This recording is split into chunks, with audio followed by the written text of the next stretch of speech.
ત્યારે તારીખ આજે 6 ઓગસ્ટ 2024 રોજના અનુક્રમમાં આપણે શ્રી રામાનુજાચાર્યકૃત વ્યાસસૂત્રનું શ્રી ભાષ્ય જે છે તે જોઈએ છે. અત્યારે આપણે સાહેબ હવે આ બાજુ ધ્યાન આપો, મસ્ત છે.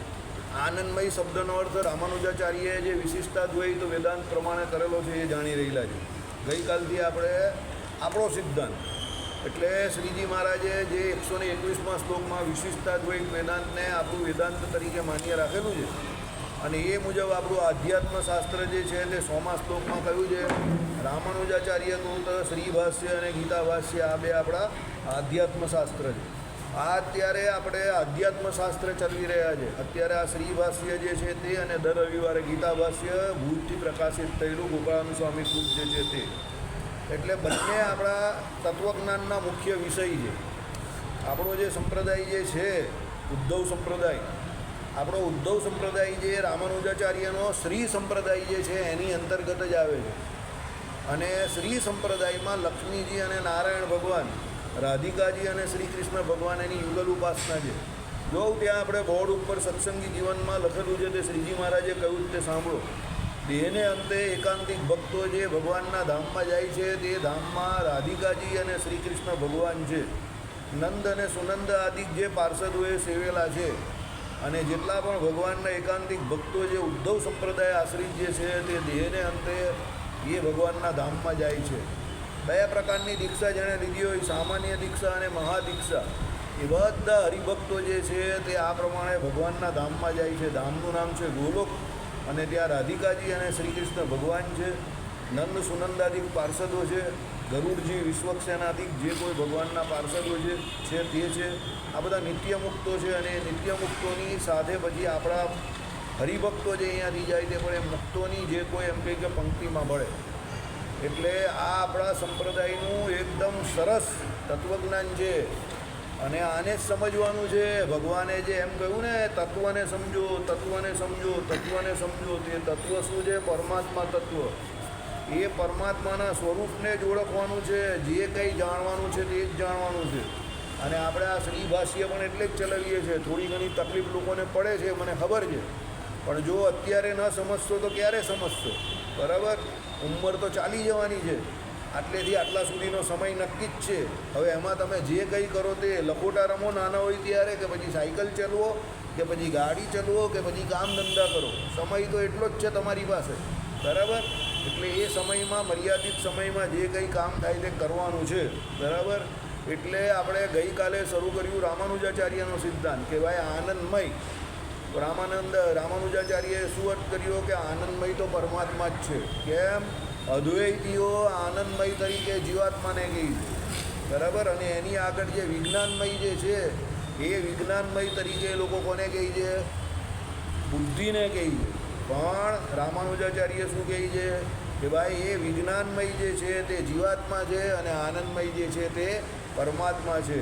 બરાબર, અને કાલે એનો અર્થ કર્યો કે ભાઈ બુદ્ધિ જે છે એને તમે વિજ્ઞાન કહી શકો, કારણ કે આપણે બુદ્ધિમાં બધું વિજ્ઞાન રહ્યું છે. આપણે આપણી આ પ્રાથમિક અવસ્થામાં એક શું કહેવાય, લૌકિક ભાષામાં આપણે શું કહીએ, બહુ બુદ્ધિજીવી વ્યક્તિ છે એવું કહીએ છે ને. બરાબર, કારણ કે બુદ્ધિને વિશે તર્ક વિતર્ક રહ્યો છે, નિશ્ચય રહ્યો છે, નિદ્રા રહી છે, સ્મૃતિ રહી છે. એને કારણે બુદ્ધિ જે છે એને આપણે લૌકિક ભાષામાં શું કહીએ છીએ? વિજ્ઞાન. એટલે રામાનુજાચાર્યએ શું કહ્યું? બુદ્ધિ એટલે વિજ્ઞાન અને વિજ્ઞાનમય જે છે એ જીવાત્મા છે. કેમ?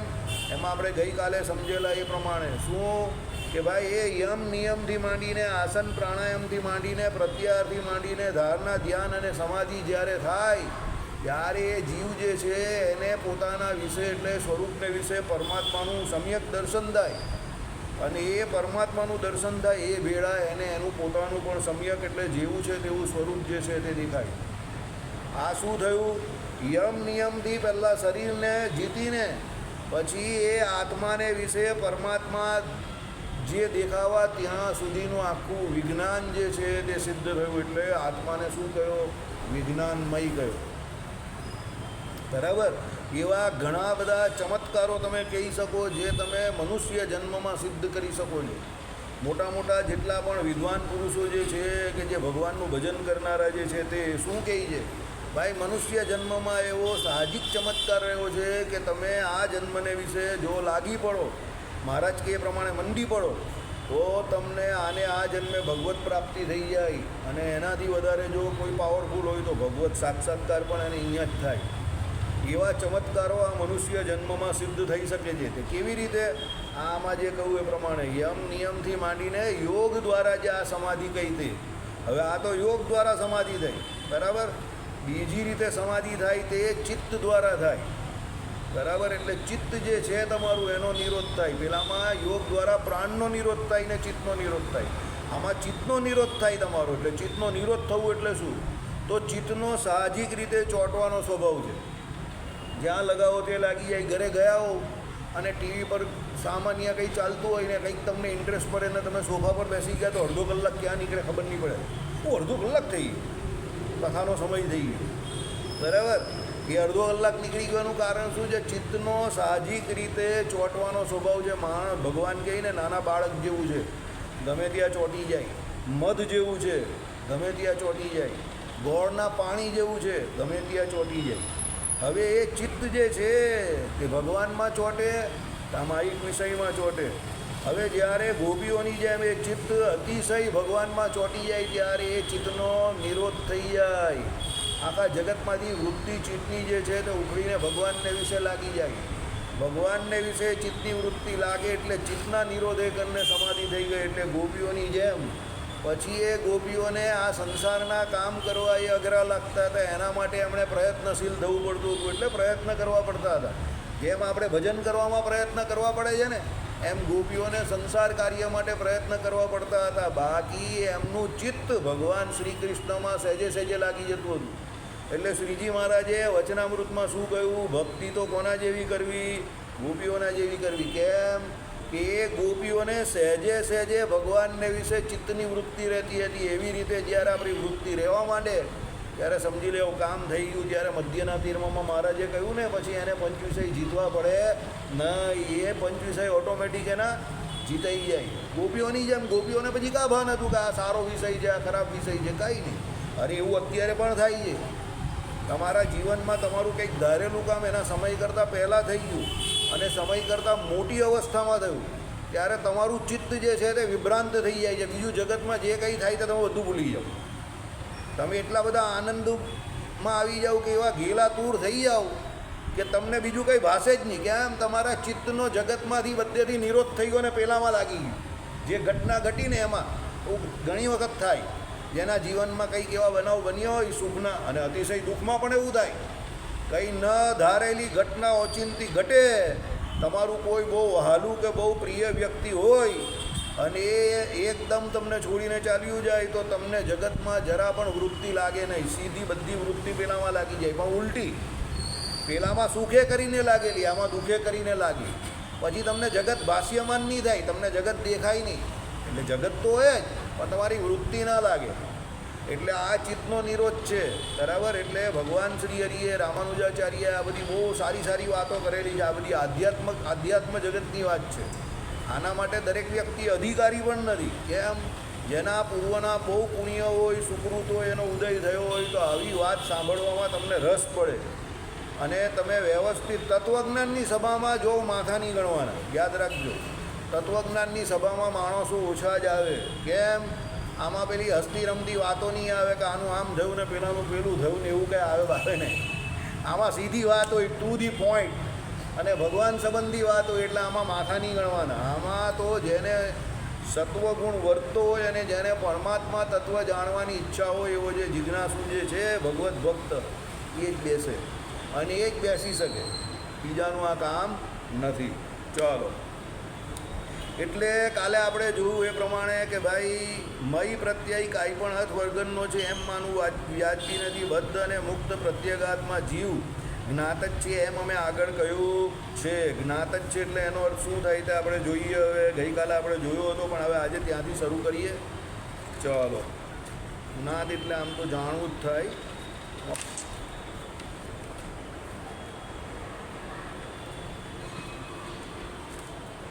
જ્ઞાનવાળો છે, ફક્ત જ્ઞાન જ નથી. કહ્યું ને, જ્ઞાત એટલે જાણવું. જ્ઞાનવાળો છે. તો જાણવું એટલે શું? જ્ઞાન નામના ગુણવાળો. હવે અદ્વૈતીઓ શું કહે છે?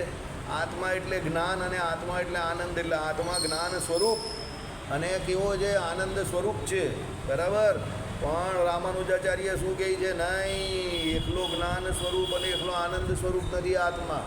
જ્ઞાન અને આનંદ નામનો ગુણ જે છે તે આત્માને આશરે રહ્યો છે. એટલે જ્ઞાન અને આનંદ નામના ગુણ જે છે એને ધારીને આત્મા રહ્યો છે. એટલે એને શું કહ્યું?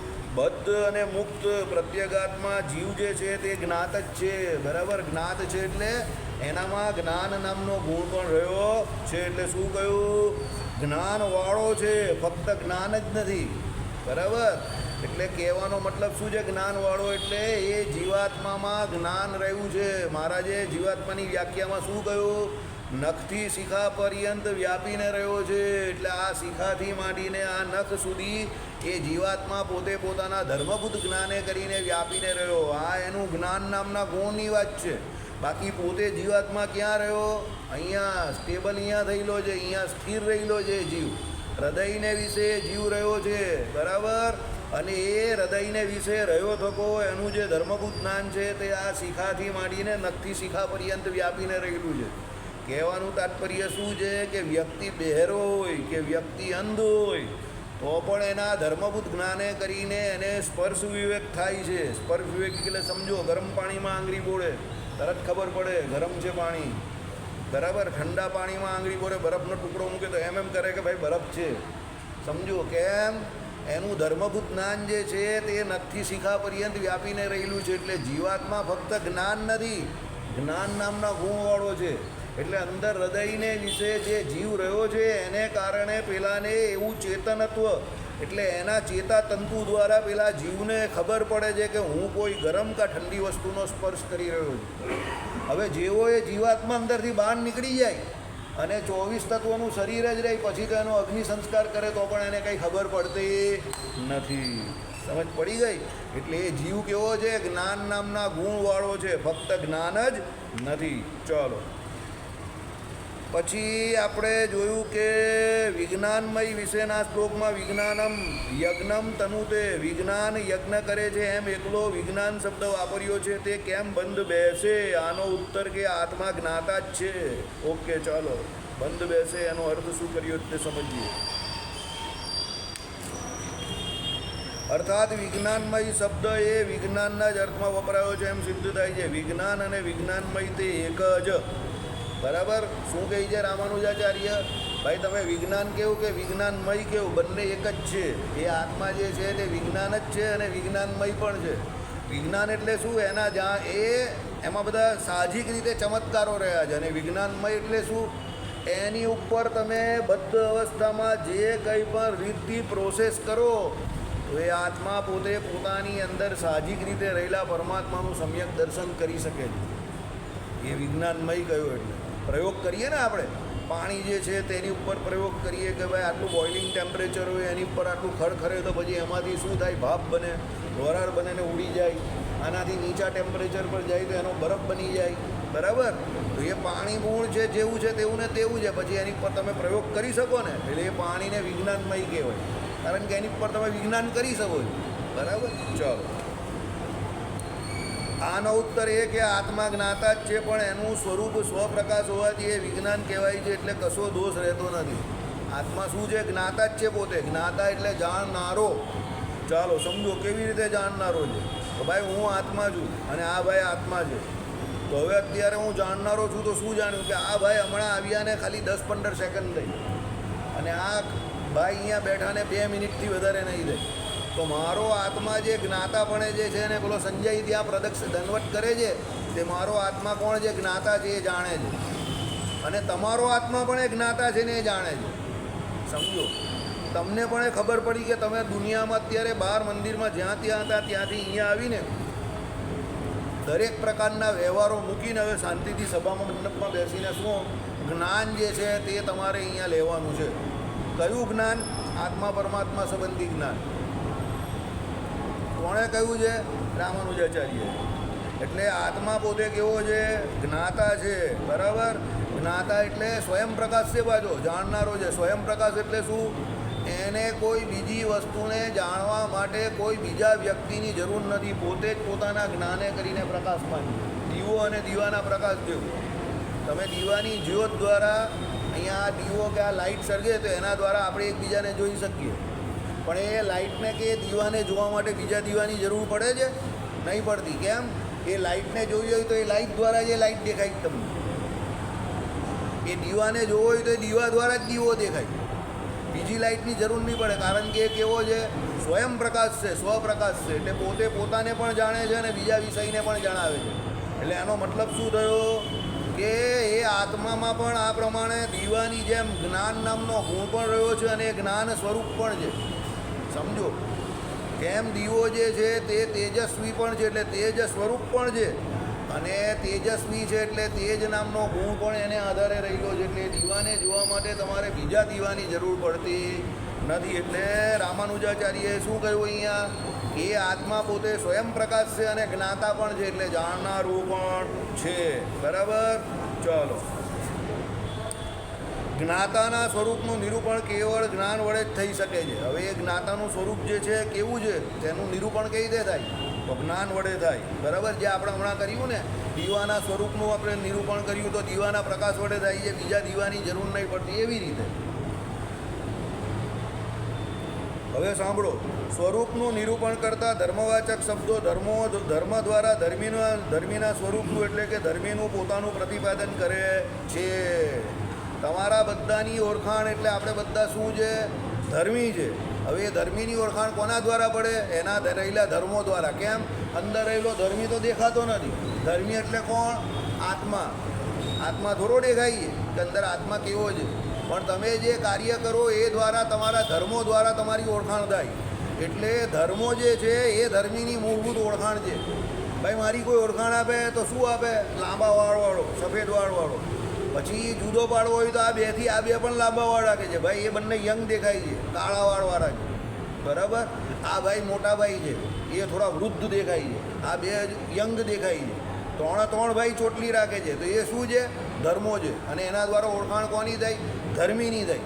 ભાઈ એ ભાઈ જે છે જે બેસે છે સભા મંડપમાં, એ જાડિયા છે જરા, એની હાઇટ થોડી ઓછી છે. અને એની બાજુમાં બેસે છે તેની વ્યવસ્થિત હાઇટ છે અને વ્યવસ્થિત દેખાય છે. સમજો? હવે બંને ધર્મીની અલગ અલગ ઓળખાણ છે. પણ એ ધર્મીની ઓળખાણ કોના દ્વારા થાય? એનામાં રહેલા ધર્મો દ્વારા થાય. એટલે ધર્મીની ઓળખાણ હંમેશા ધર્મો દ્વારા થાય. બરાબર? ધર્મી દેખાતો નથી, પણ ધર્મો જે છે તે તમને દેખાય. ધર્મો એટલે લક્ષણો. દાખલા તરીકે પાણીનું ઉષ્ણપણું કે પાણીનું જે પણ એમ કે શીતળપણું. હવે તમે સમજો તો ગરમ અને ઠંડુ એ બંને શું છે? પાણીના લક્ષણ છે. પણ એના દ્વારા એ પાણીની ઓળખાણ થાય ને. આપણે શું કહીએ? ગરમ પાણી. આપણે શું કહીએ? ઠંડુ પાણી. ભાઈ તમે બદ્રીનાથ જાઓ છો, ત્યાં પેલો કયો કુંડ છે? તપ્તકુંડ છે ને. પેલો શું કહે? ઓહો, તપ્તકુંડ ક્યાં આવી ગયો? બદ્રીનાથ પર. લોકોને ચમત્કાર નહીં દેખાતો? ભાઈ સલ્ફરયુક્ત પાણી આવે ત્યાં. ચામડીના રોગ માટે બહુ સારું, કે ચામડીના રોગ હોય તો મટી જાય. કેમ? અને તમારો થાક ઉતરી જાય પ્રવાસનો. બરાબર છે? તો એ તપ્તકુંડ કઈ જગ્યા પર? જ્યાં ટેમ્પરેચર 4 ડિગ્રી 5 ડિગ્રી હોય ત્યાં એ તપ્તકુંડ એટલે ગરમ પાણીનો કુંડ છે. તો એ લક્ષણ શું છે? ગરમ પાણી ત્યાં આવે છે એનું લક્ષણ. ને બહાર તમે બીજે જુઓ તો બધે કેવું પાણી હોય? ઓટોમેટિકલી ઠંડુ પાણી હોય. બરાબર? એટલે કહેવાનું તાત્પર્ય શું છે કે એ લક્ષણ જે છે પાણીનું, તે પાણીના ધર્મ દ્વારા ઓળખાય. કે ગરમ હોવું, ઠંડુ હોવું. એમ માણસના લક્ષણ દ્વારા માણસની ઓળખાણ થાય. આપણે મહારાજે નહીં કહ્યું કે ભાઈ જે શરીફ માણસ છે, જે સારો માણસ છે, બરાબર છે, જે ચોરી નહીં કરતો, હિંસા નહીં કરતો, વ્યભિચાર નહીં કરતો, બરાબર, ધર્મને વિશે પ્રવર્તે છે, એનો વિશ્વાસ તો એના ઘરના લોકો કરે છે અને બહારના લોકો પણ કરે છે. અને જે આવા લોકો હોય છે લૂંટારા ધૂતારા, એની ઉપર તો બહારના લોકો પણ કોઈ વિશ્વાસ કરતા નથી ને ઘરના લોકો પણ વિશ્વાસ નહીં કરતા. હવે જે કંઈ એની ઉપર વિશ્વાસ નહીં કરતા તે કેને કારણે? તો આપણે શું કહીએ? એના લક્ષણો એવા છે. લક્ષણ એટલે લક્ષણો. બરાબર? હવે એના લક્ષણો દ્વારા પેલા ધર્મીની ઓળખાણ થઈ. ધર્મી કોણ? પેલો આત્મા. કે ભાઈ એ તો ચોર, લૂંચો, ધૂતારો છે, દારૂ પીનારો છે, એનો ભરોસો થાય એવો નથી. ચાલો, ગવાદી શબ્દની પેઠે એટલે શું? સાંભળો. વિજ્ઞાન એ વિજ્ઞાતા એટલે આત્માનો ધર્મ છે. ભાઈ આત્માનો ધર્મ શું છે? વિજ્ઞાન. બરાબર? કેવી રીતે? આત્મા પોતે કેવો છે? વિજ્ઞાતા. વિજ્ઞાન એ મૂળ ધર્મવાચક શબ્દ છે. વિજ્ઞાન શું છે? મૂળ ધર્મવાચક શબ્દ છે. એ ધર્મીનું વિજ્ઞાતા એટલે આત્માનું પ્રતિપાદન કરે છે. વિજ્ઞાન શું છે? તો કોનું વિજ્ઞાન? તો આત્માનું વિજ્ઞાન. એટલે વિજ્ઞાતા કોણ થયો? આત્મા થયો. આત્મા શું થયો? ધર્મી થયો. તો આત્માની ઓળખાણ એનામાં રહેલા વિજ્ઞાન દ્વારા થઈ. એટલે વિજ્ઞાતાની ઓળખાણ એનામાં રહેલા વિજ્ઞાન દ્વારા થઈ. બરાબર? આ રીતે વિજ્ઞાન શબ્દનો એક અર્થ વિજ્ઞાન અને બીજો અર્થ વિજ્ઞાનમય આત્મા. બરાબર? એટલે વિજ્ઞાન શબ્દનો એક અર્થ શું થયો? વિજ્ઞાન. અને બીજો અર્થ શું થયો? વિજ્ઞાનમય એવો આત્મા. કારણ કે આત્મા પોતે જ વિજ્ઞાન છે. બરાબર? કેમ વિજ્ઞાન છે? એને વિશે તમે પરમાત્મા સુધી એ આત્માની અંદર આત્માથી તમે પરમાત્માનું સમ્યક દર્શન કરી શકો છો. બરાબર? એટલે ચાલો. અથવા કૃત્યલ્યુતો બહુલમ. આ વૈયાકરણ સૂત્રમાં વી વત્તા જ્ઞા ધાતુને કર્તરી એટલે કર્તાના અર્થમાં 11મો લ્યુત પ્રત્યય લાગ્યો છે એમ માનીશું. ઓકે, ચાલો આ પણ સમજીએ. ગો શબ્દનો મૂળ અર્થ અમુક આકૃતિ છે, પછી એનો અર્થ અમુક આકૃતિવાળો થાય છે. એ રીતે કર્તાના અર્થમાં થયો એટલે શું છે? ગો શબ્દનો અર્થ અમુક આકૃતિવાળો. એટલે અમુક આકૃતિ એટલે કેવી? ગાયની આકૃતિવાળો. બરાબર? પછી એનો અર્થ આકૃતિવાળો એમ થાય છે. એ રીતે આકૃતિવાળો એટલે શું છે? ગાય એક ચોક્કસ પ્રકારની આકૃતિવાળું પ્રાણી છે. બરાબર? જેમાં ઉપર પેલું ગોતવું આવે એને આપણે શું કહીએ છીએ? ગાય કહીએ. ગોતવો એટલે શું? ગોદડી. એટલે સાસના. સાસના એટલે ગોદડી. એ ગોદડીથી એ ગાયની ઓળખાણ છે. તો એ ગોદડી એનું શું છે? ધર્મ છે. અને એના દ્વારા પેલી ગાયની આપણે શું કરી? ઓળખાણ કરી. એટલે અહીંયા કર્તરી પ્રયોગ છે. શું કહ્યું? કર્તરી પ્રયોગ એટલે શું? સાંભળો પહેલાં. અહીંયા એના દ્વારા તમે કર્તાને ઓળખો છો. કર્તા કોણ છે? ગાય. બરાબર? હવે ગાય દૂધ આપે છે, તો આ ગાય બહુ સારું દૂધ આપે છે. તો દૂધ આપે છે એ જે વાત છે, તો દૂધની વાત તમે કરો તો જ્યારે દૂધને મુખ્યપણે લેવું ત્યારે કર્મની પ્રયોગ થઈ જાય. સમજ પડે છે કે નહીં પડતી? નહીં પડતી. સમજો, ગાય પોતે કરતા છે, તો ગાયની વાત તમે જ્યારે કરો ત્યારે એ કર્તરી પ્રયોગ થાય. બરાબર? અંગ્રેજીમાં એક્ટિવ વોઇસ ને પેસિવ વોઇસ જેવું. બરાબર? એટલે તમે ગાયની વાત જ્યારે કરો ત્યારે કર્તરી પ્રયોગ. કેમ? તમે કર્તાની વાત કરો છો, કારણ કે ગાય પોતે કોણ છે? કર્તા છે. પણ ગાયમાં રહેલા દૂધના ગુણ ગાઓ કે ભાઈ એનું દૂધ આવું છે, તેવું છે, ફલાણું છે, ઢીમકું છે. તો ગાયના કર્મની વાત કરો છો, કારણ કે દૂધ એનું કર્મ છે ને. એટલે ત્યાં પછી કર્મની પ્રયોગ લાગે. બરાબર? જો ઘણા જે બેઠેલા માણસ હોય ને અહીંયા, તે શું માને ખબર? ઓડિયન્સ જે બેઠેલું જ ને એને બહુ ડેપ્થમાં નહીં ઉતારવાનું. તો બધી કર્તરી પ્રયોગ ને કર્મની પ્રયોગ ને એ બધી તમારી જોડે શું વાત કરવાની? એટલે જે વિદ્વાન માણસ હોય, વૈયાકરણ જાણતા હોય, તે શું કહે ખબર? એ તમને લાયક નથી એમ કહી ગયા, એમ કરીને ગબડાવી દે.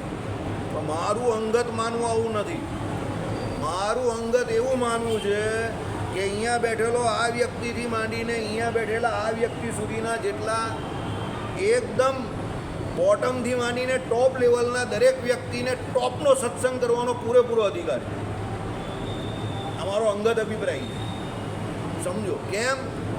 જે વ્યક્તિ રોજ મંદિરે આવે છે અને સભા મંડપમાં આવીને બેસે છે, એ બધાને પરમાત્મા તત્વ વિશે જાણવાની પૂરેપૂરી જિજ્ઞાસા છે. તો હવે એને જિજ્ઞાસા છે તો આપણે એને અધિકારી સમજવા જ જોઈએ. તો જે આવે છે ને એ ઘરે બેઠો બેઠો ટીવી નહીં જોઈ શકતો હોય, એની પાસે કરવા માટે પાર્ટ ટાઈમમાં કોઈ ધંધો નથી. લોકો પૈસા કમાવા માટે કેટલી મહેનત કરે છે. કામ કરવા માટે તો આને પણ કામ મળે એવું છે ને, પણ એ બધું છોડીને ગૌશાળામાં સેવા કરે છે ને. તો એનો મતલબ શું થયો? એ મુમુક્ષુ છે. હવે જે મુમુક્ષુ જે છે એ જે કંઈ ભણેલો છે, એનો અભ્યાસ શું છે, એનું બેકગ્રાઉન્ડ શું છે, એની જોવાનું, એની મુમુક્ષુતા જોવાની. જો એની મુમુક્ષુતા તમને યોગ્ય લાગે તો એને તત્વજ્ઞાન શીખવાનો પૂરેપૂરો અધિકાર છે. આ મારું માનવું છે.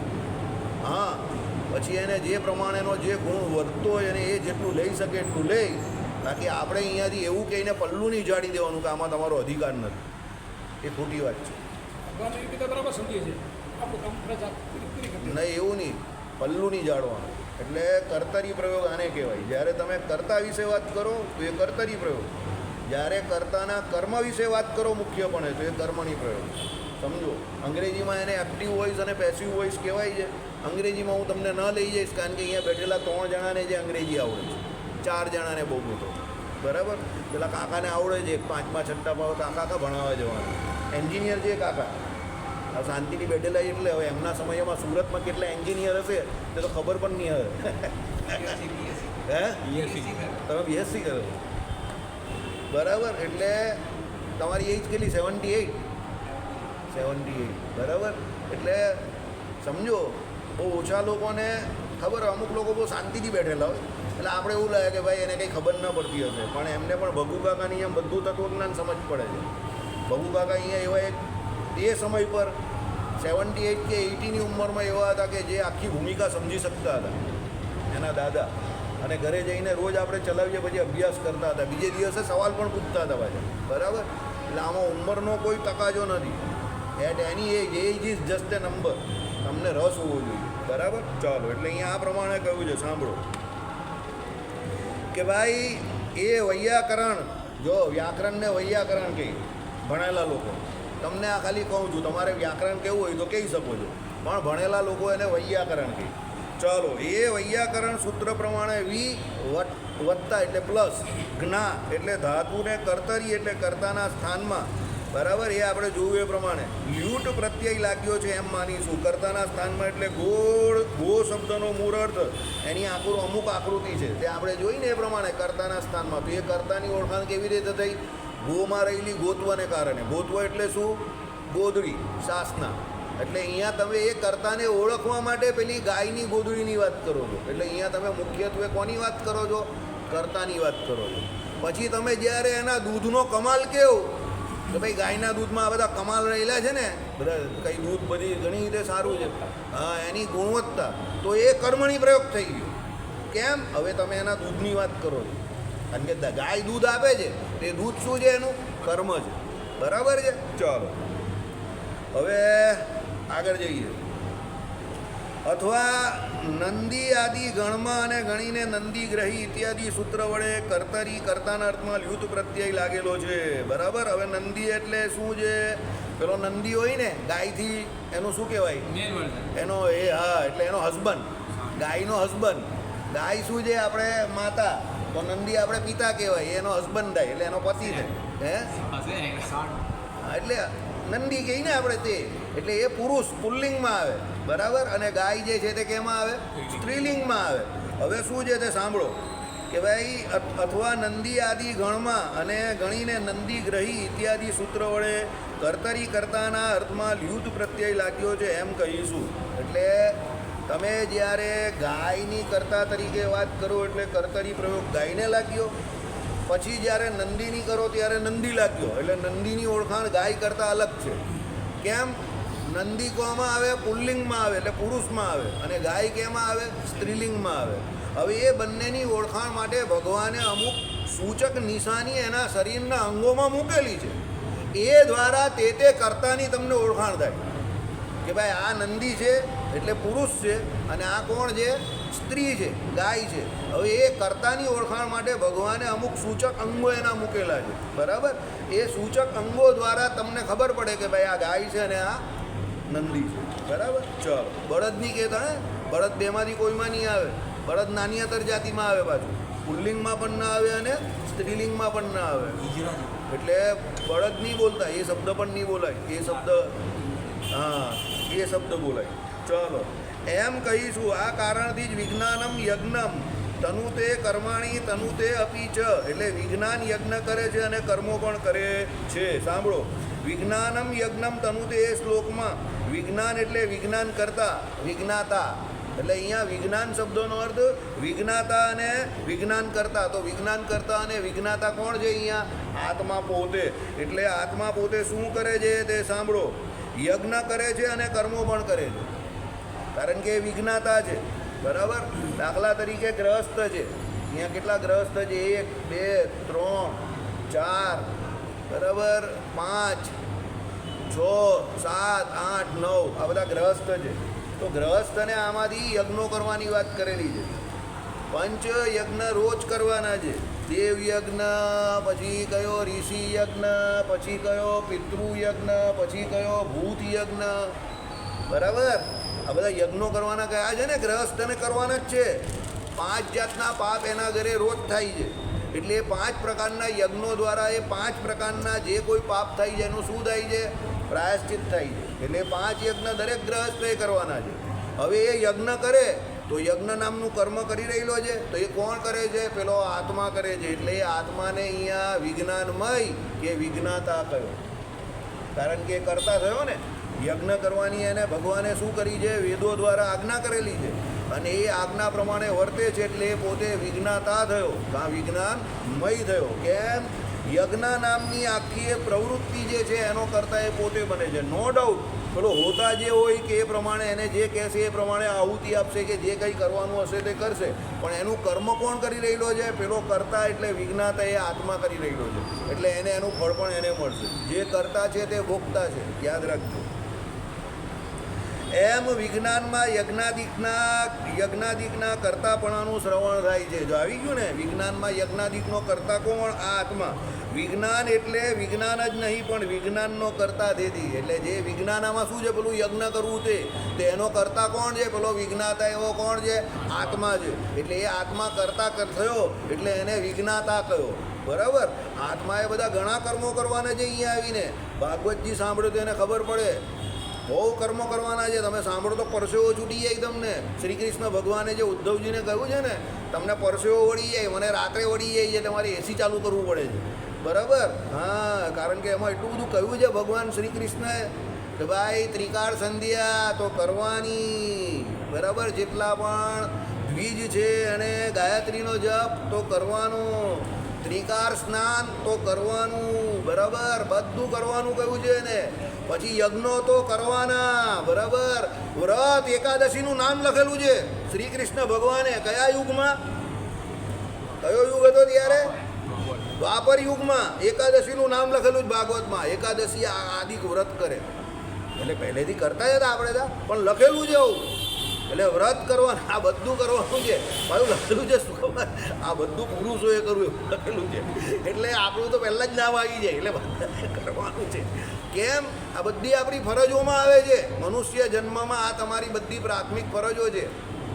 પછી તમે મનુષ્ય કહેવાવજો.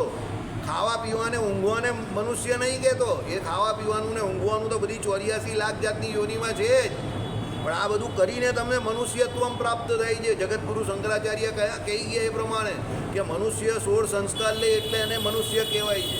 બાકી મનુષ્યમાં ને જાનવરમાં કોઈ ફરક નથી. મનુષ્યત્વમ તો ત્વમ કેમ મનુષ્યત્વમ, એટલે મનુષ્યતા આવી કેવી રીતે એનામાં, કે મનુષ્ય થયો કેવી રીતે? એ 16 સંસ્કાર લઈ છે, બરાબર. એ અહિંસા નામનો ધર્મ પાળે છે, એ સત્ય નામનો ધર્મ પાળે છે. એ કોઈ બીજી સ્ત્રીને પોતાની પત્ની સિવાય બીજા કોઈ વિચારે જોતો નથી, એટલે એને મનુષ્યત્વમ એટલે મનુષ્યના ધર્મો આવ્યા એટલે મનુષ્ય કહેવાય. પેલો એક કહે ને, ભાઈ ઇન્સાન જૈસે તુમ દીખ રહે હો લેકિન મુझे तुम इंसान लगते नहीं हो. આવી હાલત અત્યારે બધા માણસોની થઈ ગઈ. જે મળે તે ખાઈ લે. જેના હાથનું મળે તે ખાઈ લે. ચાલ ભાઈ, જેના હાથનું ખાતો હોય એમાં પણ વેજીટેરિયન ખાતો હોય તો આપણે કંઈ વાંધો નથી કે ઘાસ ફૂસ જ ખાઈએ. અરે પણ ભંગારમાં ભંગાર કેવું ખાય બધું. આપણે પેલી અમુક ચેનલો પેલી ભૂલમાં આવી જાય ને એને દેખાય તો બધું એવું બધું ખાતા હોઈએ. આપણે એમ થાય કે આ બધું કાંથી આવી, કેમ આવું ખાતા હશો? દુનિયાભરનું આટલું બધું ભગવાને બનાવેલું મીઠાઈ, માવા મીઠાઈ દેખાતી નથી, આવું બધું જ દેખાય છે, બરાબર. એટલે એ વિજ્ઞાતા છે, એને ખબર છે. સમજો, આત્મા બધું જાણે છે, પણ જાણી જોઈને કૂવામાં પડે છે, એટલે કરતા બને છે, કર્મ કરે છે, એટલે પછી એને ભોગતા પણ બનવું પડે છે. ભગવાન એને એની સજા આપે છે. મેં તને જ્ઞાન આપેલું શાસ્ત્રો દ્વારા કે આ તારા માટે કરવા યોગ્ય છે અને આ કરવા યોગ્ય નથી, તે છતાં એ પોતે પાપને વિશે પ્રવર્તે, એટલે એ કરતા છે, એટલે એ ભોગતા પણ બને છે, અને પછી ભગવાન એને એની સજા આપે. એટલે ભગવાનનો કોઈ વાંક નથી. શ્રીપતિમ શ્રીધરમ સર્વદેવેશ્વરમ ભક્તિદમાત્મજમ વાસુદેવમ હરે માધવમ કેશવમ કામદમ કારણમ શ્રી સ્વામિનારાયણમ નીલકંઠ